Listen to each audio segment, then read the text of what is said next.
আসসালামু আলাইকুম। কেমন আছেন সবাই? আশা করছি সবাই অনেক ভালো আছেন। আলহামদুলিল্লাহ আমিও অনেক ভালো আছি। আমি আজকে অনেক সহজভাবে একটা গরুর মাংসর রেসিপি করে দেখাবো। আমি এভাবেই সহজভাবে রান্না করি। আমার রান্নাগুলো যদি আপনাদের কাছে ভালো লাগে তাহলে আমার চ্যানেলটা প্লিজ সাবস্ক্রাইব করে আমার পাশেই থাকবেন। আমি এখানে 1 কেজি গরুর মাংস নিয়েছি আর মাংসটাকে ধুয়ে নিয়েছি।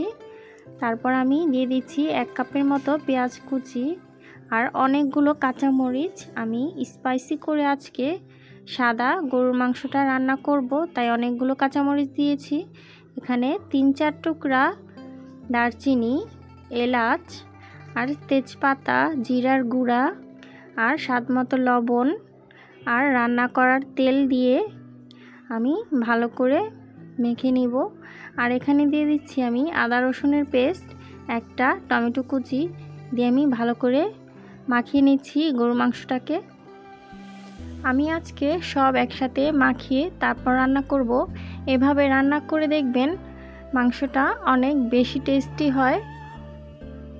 তারপর আমি ঢাকনা দিয়ে ঢেকে মিডিয়াম আঁচে একটু রান্না করে নিচ্ছি 10 মিনিটের মতো। তারপর ঢাকনাটা খুলে আমি একটু নেড়ে দিচ্ছি। এখানে আমি দিয়ে দিচ্ছি 2 গ্লাসের মতো গরম পানি। গরম পানিটা দিলে আপনার মাংসটা সিদ্ধ হবে তাড়াতাড়ি।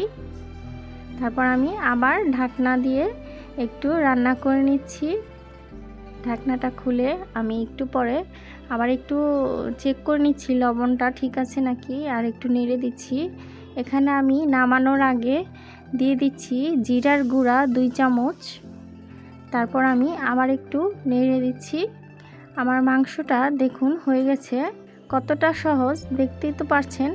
আমার রেসিপিগুলো ভালো লাগলে প্লিজ আমার চ্যানেলটা সাবস্ক্রাইব করে আমার পাশেই থাকবেন। ধন্যবাদ।